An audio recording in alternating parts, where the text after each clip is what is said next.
This is 95.3 Business Now. Welcome back, everyone. Nigeria's current food crisis of high shelf prices and inadequate supply has one of its major roots in very low local production via the agriculture sector.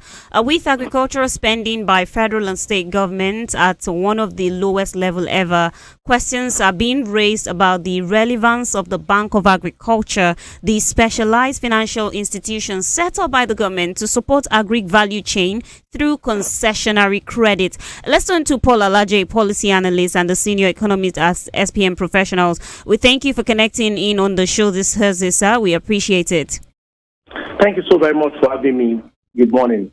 Good morning. Okay, so how much do we know about the Bank of Agriculture and its mandate as a specialized financial institution to support the critical agri or food sector at a critical time such as now? Well, Bank of Agriculture plays a significant role in agricultural development in Nigeria. It provides useful funds to those who are operators within the sector. The rate is expected to be less than, it's supposed to be a single-digit interest rate for those who are practitioners within the agro sector. It also has flexible, flexible security, that's collateral for those that may want to patronize the bank for the purpose of agriculture. But over the years, the significance of the contribution of Bank of Agriculture to the overall sector remain really very low. One, because of the processes required. Two, because of transparency within the sector. Three, awareness. Also, the real farmers are not in the main places where you have the Bank of Agriculture. So over the years, rather than seeing that major progress in the bank, we have seen some level of insignificance of the bank among those who are farmers. So to a large extent, even Bank of Agriculture, if you look at it very carefully, you may want to say it's also part of the civil service. It's not operated purely like a private enterprise, whose motive is not just profit, but also the progress of the nation. So there is that lopsidedness that I think is attributable to the bank. How do we appoint the managers of the bank? Unlike in the private settings where you want to get the best hand for the progress of your bank, if not, the bank will do all that. In the public sector, it is purely appointment and lobbying most of the time. I lie not to you, most of the time. Is that lobbying for those that have worked in the sector. So what is the driving force? For most people in the bank, you cannot I have not seen them work with rigorosity of those who are in the private sector or those who are running purely for business.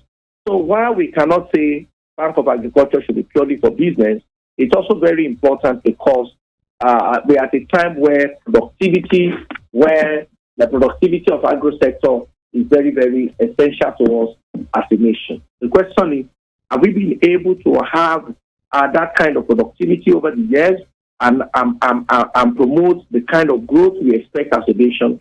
The answer, of course, is a no. Mr. Alaje, now, so news reports on Wednesday said that the government is looking for 500 billion naira to recapitalize the Bank of Agriculture. What's your take on that? I think it's a very good one. Recapitalizing the bank is very important. But I also think that government should form a PPP, that's public-private partnership for Bank of Agriculture, so that those who are in private sector can help with the running of the system.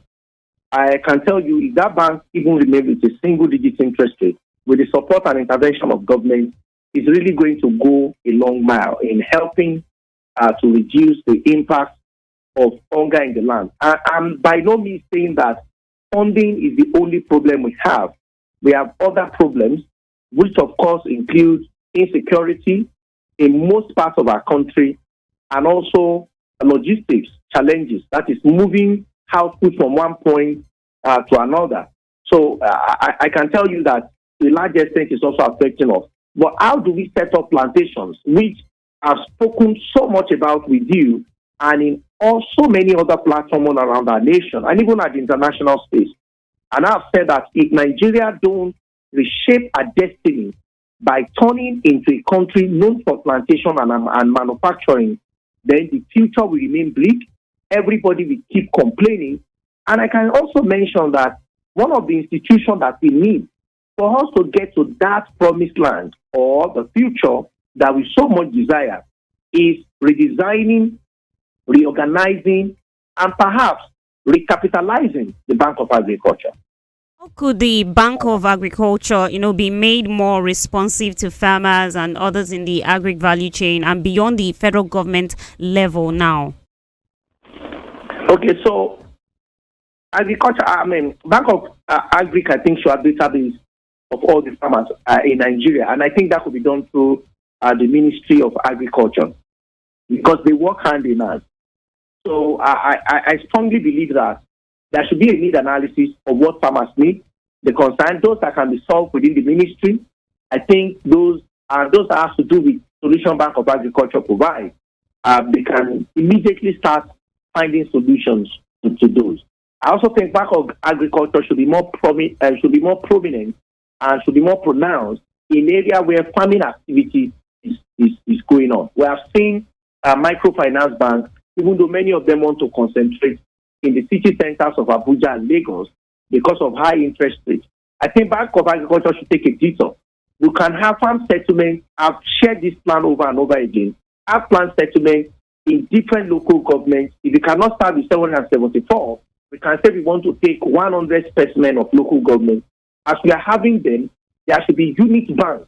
It may not be properly full-fledged banking service, but there should be unit bank or Bank of Agriculture so that when farmers sell, either they sell weekly or monthly or during the harvest season, they can go to the bank too. The bankers can also know that they are closer to their customers. And I think that this need analysis and providing solutions to the same will go a long way to resolving challenges that we're having regarding food because output is expected to grow and we're also expecting that Bank of Agriculture will expand as well. So the central bank on Wednesday gave 100 billion naira worth of fertilizers to the Ministry of Agriculture to support food production. What do you make of that gesture, even as the CBN says it will no longer intervene in economic sectors? Well, it's impossible for CBN not to intervene, or maybe I should say it's impossible for government not to intervene in the economic sector, on the fiscal side. It's practically impossible. Because of the situation we have found ourselves right now, government intervention is really very important. If not, it will lead to further chaos.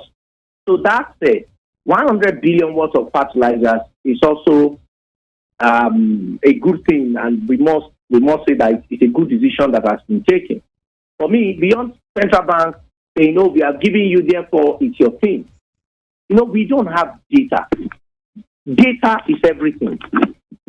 President Goodluck Jonathan pumped a lot of money into agro and pumped a lot of money into electricity, pumped a lot of money, except with President Obasanjo, into textile. The two presidents pumped a lot of money into textile. But they don't have data on how will this work.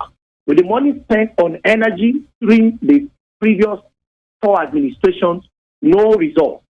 The same with agriculture. We are spending 100 billion. Where is the data? How is it going to be shared? Which region gets what? Which soil are these fertilizers going? We have given them the money, and we don't even check whether there is implementation of what has been promised. Which document originated that 100 billion? And how do we monitor the performance? These are questions that we feel we release monies to you, so what? Several monies have been released in the past. The question is, were they impactful on the economy? So when you don't have data and you have not run econometrics of growth, or you want to find out is there correlation between giving fertilizers and what the output will be, commonsensically we will say yes. But what are the variables? What are the error factors that such that when you give this money, it may not lead to output? We cannot silence them. We need to find them because over the years, Why are we pumping so much money into some of the other sectors? I gave you example, and it has not seen results. Even though these days, it's not just the people that are neglecting agriculture. Even government spending is showing that there is drastic reduction in agriculture. All right. So public sector is reducing, private sector is reducing, and we are wondering we don't have food. And insecurity is there. So it's important for us to rejig the system. All right. And also to find a pathway to progress as far as agri is concerned. All right. Paul Alaje, policy analyst and senior economist at SPM Professionals. We appreciate your time greatly on the show this morning. Do have a great day ahead, sir. Thank you so much. Well, I'm Marmide Florencio, and that is your business now for today, Thursday the 14th. Do have a great day ahead, everyone. It's bye for now. This is 95.3 Business Now.